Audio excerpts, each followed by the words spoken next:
والصلاة والسلام على أشرف المرسلين سيدنا محمد سيد الخلق أجمعين. I'm actually privileged today to talk to you about a very important subject, which is actually I call it the dimensions of pillars of Islam. And before that, I must actually congratulate you on Ramadan and hope that everybody gets the best out of it. Because Ramadan is a very good chance for us to harvest hasanat. So we have to be very keen and we have to be adhering to the rules and regulations set by Ramadan.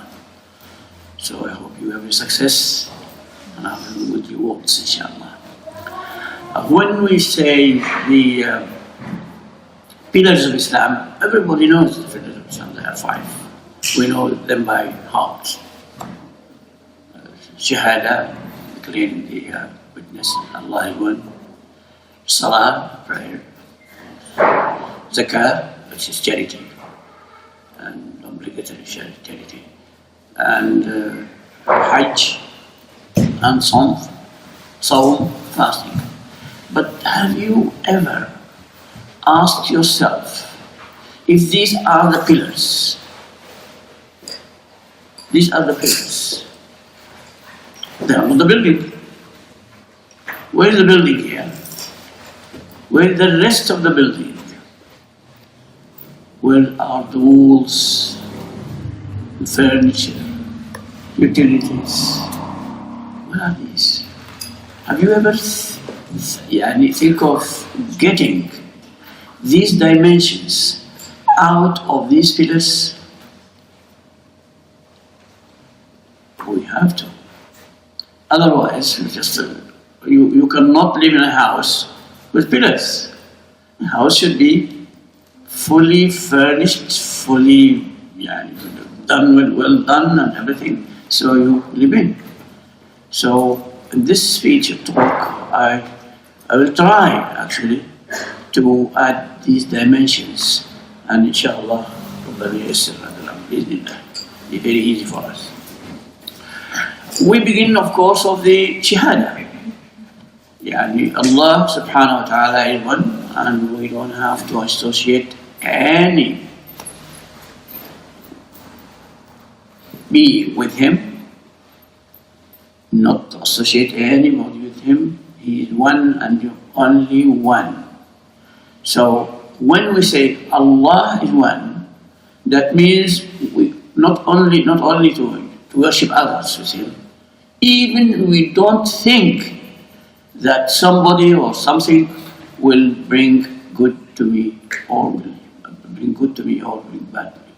So Tawheed, we call it the Tawheed, the oneness of Allah. This is a pillar. What is being actually reflected by this pillar? The thing or the things that are reflected by these pillars, that you will be very, very courageous. You will say your point of view without any effect from outside. You will defend your belief. So it will give us the courage. And it will give us that we actually, that our trust, the only trust is in Allah subhanahu wa ta'ala. Anything, any addition coming to us, that means it is through Allah subhanahu wa ta'ala. It's being done directly by Allah subhanahu wa ta'ala. Nobody will hurt you. Maybe they hurt you, but they think that you are a believer in Allah subhanahu wa ta'ala, you will consider this as a test for your iman. So you have to be patient, okay? And you say that Allah is one, and you pray to Allah subhanahu wa ta'ala. This is actually some of the reflections on Allah being. And the other thing, or the other pillar, is the prayer. If we believe that Allah is one, then we look at Allah subhanahu wa ta'ala as the source of legislation, the source of laws. So anything that doesn't come from Allah subhanahu wa ta'ala, we will not consider it as something that we should obey or follow. Prayer is the pillar of Islam, and it has another job. Prayer is the pillar and a core factor. And it's the most important factor in these pillars. How?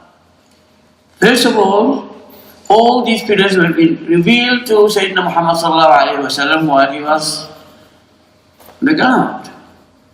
The only pillar that's been dictated in the sky up is prayer.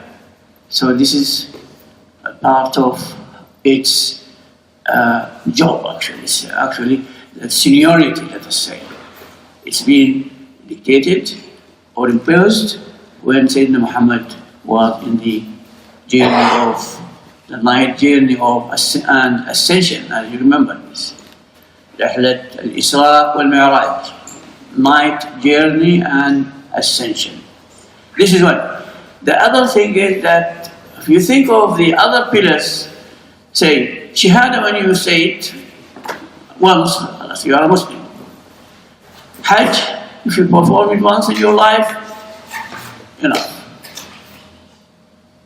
Sawm, every year, 1 month. And the other thing is Hajj, Sawm, and Shahadah. But the prayers, they are 5 a day. That means they are actually asking you to come closer and closer to you. The most important thing about this thing, and I claim that I discovered this myself. All these 4 pillars are embodied in Salah. Have you thought of that? All of them are embodied in Salah, in Salah here. Shahadah, we use it in athan. We use it in takbirah, Allahu Akbar, Allahu Akbar, La ilaha illallah. And in Quran, so Shahadah is embodied in Salah. Pilgrimage, Hajj, your prayer will not be accepted unless you face a Kaaba. So, you fast, that means that you are giving most, and in Salah, well, I forgot Salah. In Salah, you are giving Zakah because you are giving something which is very important to you. Your time, your age. You are giving time of your time, you're giving Salah. So, from Hajj, from Zakat. From Sawm, you stop eating, you stop so many things, as if you are fasting. All right. In Salah, you stop eating, you stop drinking, you stop even having any sort of talk which is out of the dimensions or of the surroundings of Salah. So now Salah is actually getting or accommodating all these 5 pillars, and so we call it the core pillar of Islam. Very important. Man aqamaha faqad aqama ad-din. If you have to give it and perform it perfectly, then you are doing your Islam, or you are performing your Islam perfectly and correctly. وَمَنْ هَدَمَهَا فَقَدْ هَدَمَ الدِّينَ. If you neglect it, so you are losing your religion. So it's very important, Salah, out of these things, as I told you.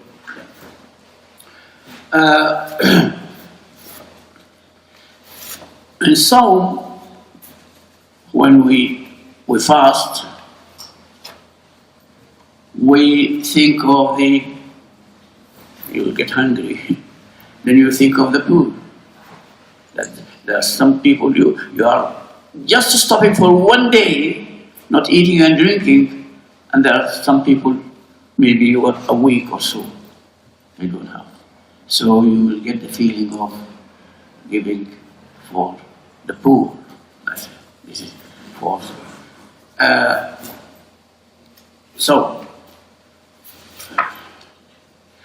For Hajj, of course, as you know that Hajj, when you go to Hajj, actually, that means you will feel that you are responding to a call of Sayyidina Muhammad sallallahu alayhi wa sallam, and you are following the Sunnah, and you are following this Fard according to the teaching of Sayyidina Muhammad is being actually given to him by God. So many actions in Hajj we don't have to ask about. This will reflect to us that if anything been given to you by Allah subhanahu wa ta'ala to follow, you don't claim to know everything about it. No. Sometimes because Allah subhanahu wa ta'ala is Ali, He is the all-knowing, He knows everything. So Allah subhanahu wa ta'ala say, kiss the stone, the black stone, kiss it. But we'll do that. That means we'll give you complete submission. And you will train yourself to have this kind of complete submission to Allah subhanahu wa ta'ala. Sayyidina Umar radiallahu anhu said, when he went to kiss the stone, he said, Wallahi, لولا أني رأيت رسول الله يقبلك لما قبلتك. That means I'm just adhering to the teachings of the Prophet, that because definitely these teachings have been revealed to him by Allah subhanahu wa ta'ala. Wallahi, if I didn't see that Muhammad sallallahu alayhi wa sallam kissed you, I would have never done that. Because I'm following Muhammad in everything that he is saying. That means behind anything, behind any teaching, behind any lesson, there should be a wisdom lies behind that.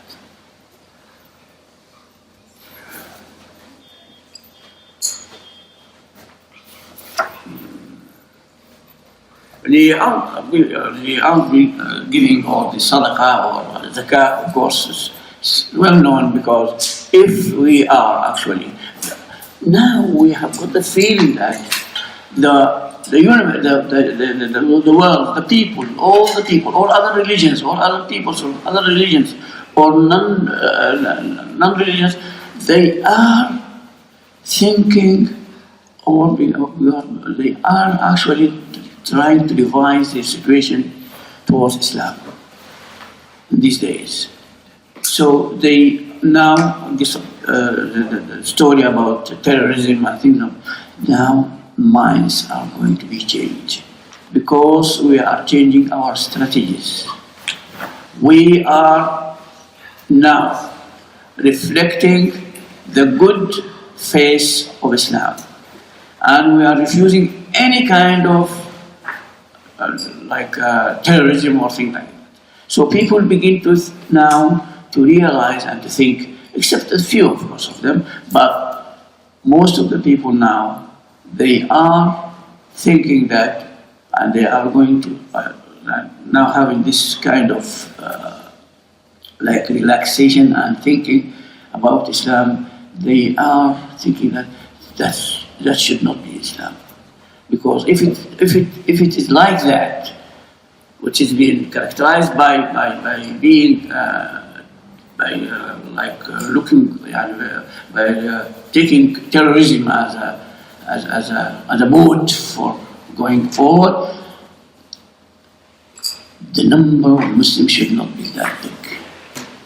So all these people now are Muslims, and this number of Muslims is very big number. So these people are not. We have to think, and we have to. And I've been actually listening to lectures being delivered in universities all over the world, And when they talk about Islam, you say, look, we have to wait. We have to look into this religion deeply before we give any sort of judgment on it. We have to think of Islam. So this is a chance for us, a chance for you as youth coming up to reflect this good face of Islam, so as to let people come in and at least understand you and understand your situation and understand your religion, if not actually join you.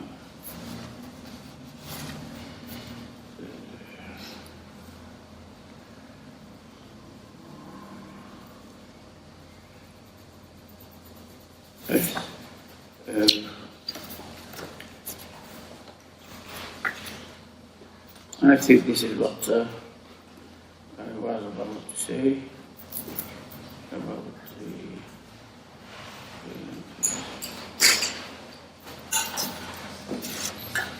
So now, I think I went through the 5 pillars. Have I forgotten one? All of them? All of them. And these are the dimensions. And the thing is, behind this talk, actually, I want you, when you come across any statement, whatsoever, you do not just read it and take the face of it. Go deeper and deeper and deeper into it. Because if you know the depths of the thing, that means you are controlling your knowledge well. You are in a position, if somebody asks you a question, to answer the question and defend your point of view. So you have to be very careful about this. Don't just read the thing. I say this, and I'm sure that, and I ask my students actually about the pillars of Islam. Then they do, yes, we know the pillars of Islam. But what are the dimensions behind these pillars? What are the message of each pillar? And I may ask you to add, if you want to, these pillars, and we'll take them one by one. Shahadah. In addition to Shahadah, أشهد أن لا إله إلا الله أشهد أن محمدا رسول الله. This will give you the courage, give you the guts to give you the feeling that you are proud of being a Muslim, because you have only one God. Only one God. And you will be actually in a position to defend any point of view, your point of view. You will defend it because you have this kind of confidence inside. This is Shahadah, what teaches us this kind of behavior. Prayer, as you know, prayer give us the idea that it is actually imposed in the sky during the journey of Nigerian ascension. That means it has got a very high ranking position, Salah. And it is 5 times a day, while others, some 1 month in the year, Hajj once in your time life, and the Zakat annually, yes, we give it. So that means we have to be very careful about Salah, because besides it take part in the pillars, and the other thing, the additional position of Salah is that it is the core. It's the core. Assalatu deeds.It. Assalatu deeds.It. Man aqamaha faqad aqama ad-din, wa man tarakaha faqad hadama ad-din. So first, because we have, of course, the scholars, or the Muslim scholars, some of them said that if you don't perform Salah, you are a kafir.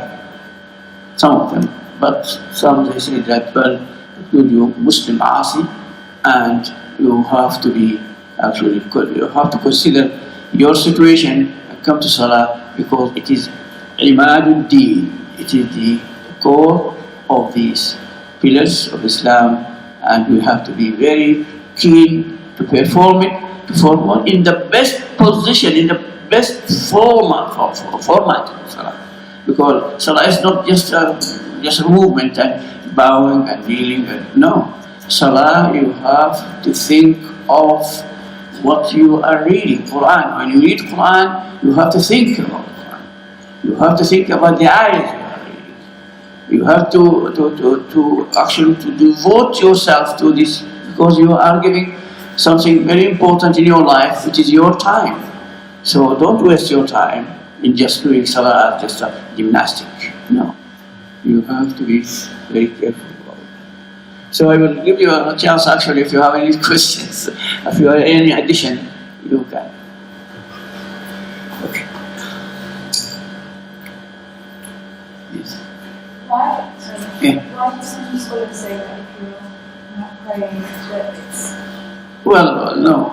If you are not praying, you are kafir. Yes, it's actually it's a kind of point of view of the scholars, but most of them they say no. Is it because of the importance of Salah? The areas that reflects the importance of Salah among these 5 pillars. Yes. For the timing of the prayers, sometimes they say Salatul Isha can go all the way up to 12 o'clock, midnight. And some said if you pass midnight and then you came back home, you still can't pray. Can you just clarify the time? Salah, yeah. Actually, the Assalatu liwaqtiha. Yani, the best thing is to do Salah on the set time. But if you got any reason or something like that, Salat al-Isha until the dawn. One time. But you don't have to actually to leave it up to that time.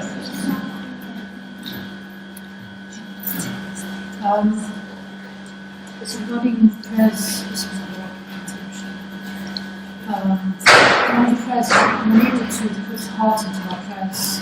You said it's very important. Obviously, namaz is very important. Salat is very important. I find it very hard to put my heart into my prayers. Can you advise anything? You mean you cannot stand up and you cannot... My heart, I don't put my heart into my prayers. Yes. Devotion. Yes, of course. You have to. Once you enter or you get into the prayer, you have to give complete devotion. Don't give any chance to anything, to any idea to come and this will Shaitan. Once you say Allahu Akbar, he will come to you and try to solve you all your problems during your salah, which is They say, what if you forgot something? Go to prayer. yeah. And you must realize that that means if any idea which is out of the context of salah comes to you, remember that Shaitan is dictating this.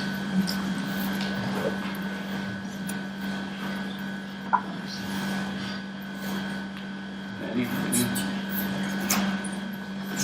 question or addition? I was just thinking, sometimes when we're struggling over the summer, you struggle sometimes to find places to play, different places. Is it alright sometimes if you really struggle to find space to play, sitting down in the car, something like this, or this would be just a condition of not being able to stand? Yes, if the time of prayer comes to you in a place where you cannot perform it perfectly as doing the prostration and bowing and something, then you can sit and do it. And even if you are traveling, you can actually do fast. So Islam is a very, very easy religion. Very easy. It's not complicated. When you have got a reason for doing salah, or sometimes when you get out of your house and you don't know when are you going to come back, and it's the time of Dhuhr, do Dhuhr and Asr together, because you don't know where to find a place to do Asr. Do Asr and Dhuhr together before you leave. And if you are outside from the morning and then you don't find any place to pray in, you go back, and if it's the Asr time, do Dhuhr and Asr. Yes. Any additions? Yes.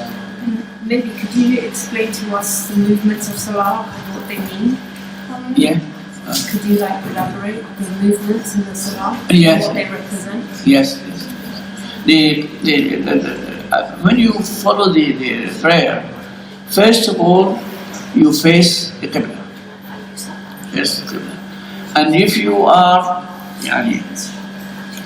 able to stand and to do Salah, you are standing and sitting, so you do the Egama, and you say that Salah, Egama is from the Tawheed, from the oneness.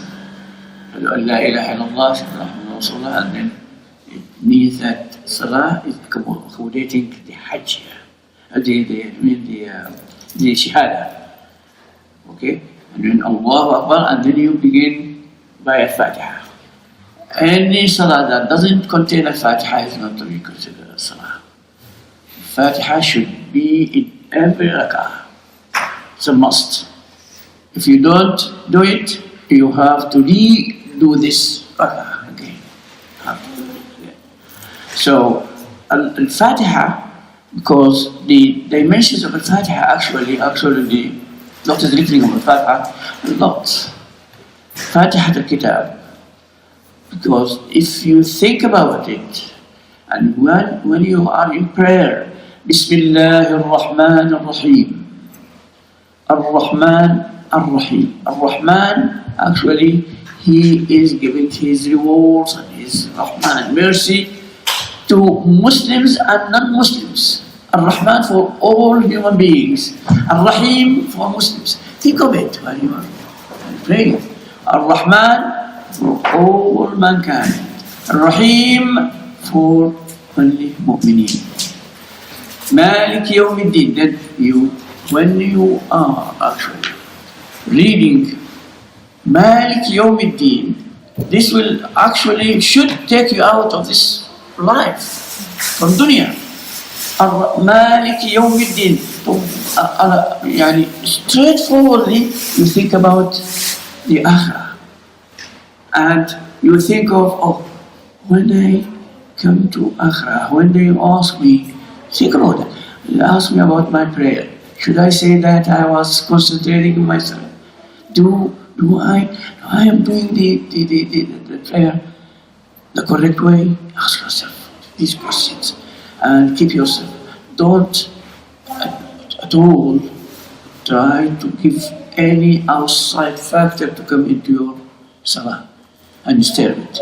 And I already told you the shaitan will actually straightforwardly when you get in your salah, he will come to you and, as I told you, to try to discuss with you very important matters about your life. And then when you finish your salah, you may not actually solve the problems and you lose your salah. So on both sides you are a loser. So this, when raising your hands actually is very important, because that means it's a kind of complete submission. Allahu Akbar.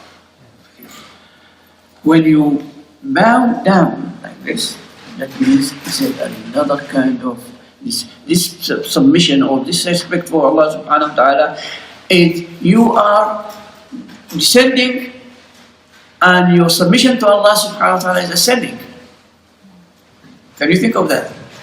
Allahu Akbar submission. Allahu Akbar. You are going down. This is more Allah subhanahu wa ta'ala, to Allah subhanahu wa ta'ala. Then when you prostrate, that means this is the complete submission to Allah subhanahu wa ta'ala. This is salah actually. Salah is actually the time for us, actually, we have to make use of it. You have to make use of it. And you may ask me, when do I know that my salah is accepted? You will get this feeling. Everybody will get it. Believe me. You are the only person who judge the salah, your salah. Nobody will do it. You will get it. When you say Assalamu alaikum, Assalamu alaikum, then you will go back through your salah and have you ask yourself, what did I read in the first rak'ah after Fatiha? What did I read in the second one? Did I do the Shahadah? These things, all these have been done, then you are, inshallah, on the safe side. Yes. So, if you feel your salat is not sincere, should you repeat it? Yes, of course. Can you repeat your You salat? repeat it, yes, you repeat it. You will repeat it. But sometimes, the people, we call people with some some people, they are always suspicious about this thing. Always doubtful. Salat. Did I do two? Did I do four? Did I do three? If you are going into this kind of habit, inshallah, no, don't repeat the salah. Okay. No. Alas. Even if you think you've missed Fatiha? Yeah. What if you've missed Fatiha? You think You have to, yes. If you find this, it comes to you or it happens to you as a habit. If every time you say Assalamu alaikum, oh, did I pray 4 or 3 every time? No. The ulama, they said build on the. If you say is it 3 or 4, build on 3 and bring another rak'ah and then do salam. Yeah. If you are during your salah, if that is during your salah, inshallah.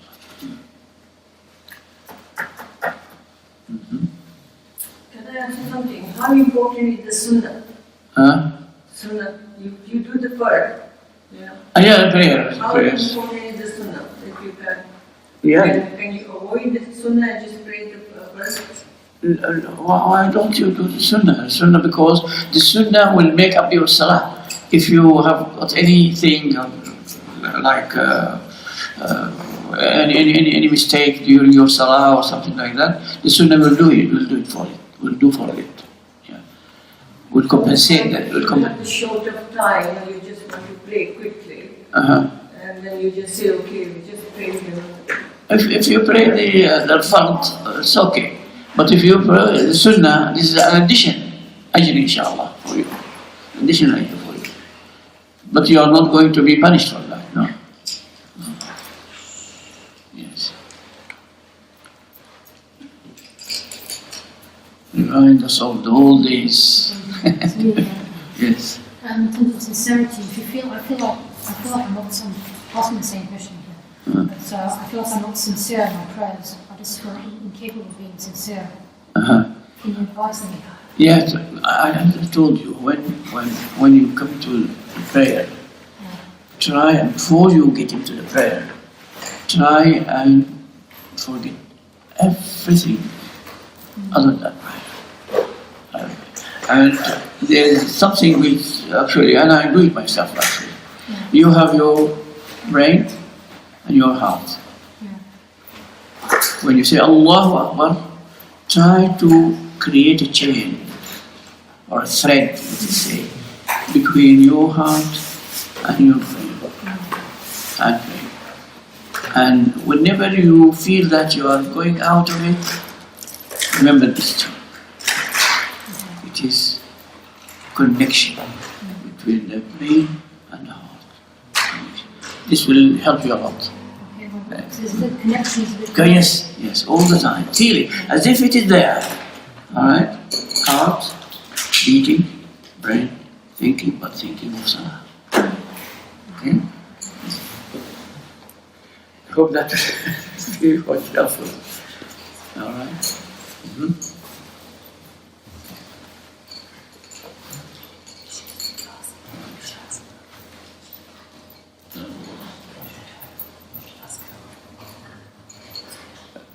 And when we read Quran as well, we have to think of the verses we are reading. and try to read the explanation. There is an idea actually prevailing among people that tafsir al-Quran. And I myself, I have got a point of view regarding tafsir because what is done now, all these books are claiming to be tafsir to Quran. They are not tafsir. The right word for them is reflections of Quran. Because if this Quran is to be explained, tafsir in a book, it should be done by Sayyidina Muhammad sallallahu alaihi wasallam.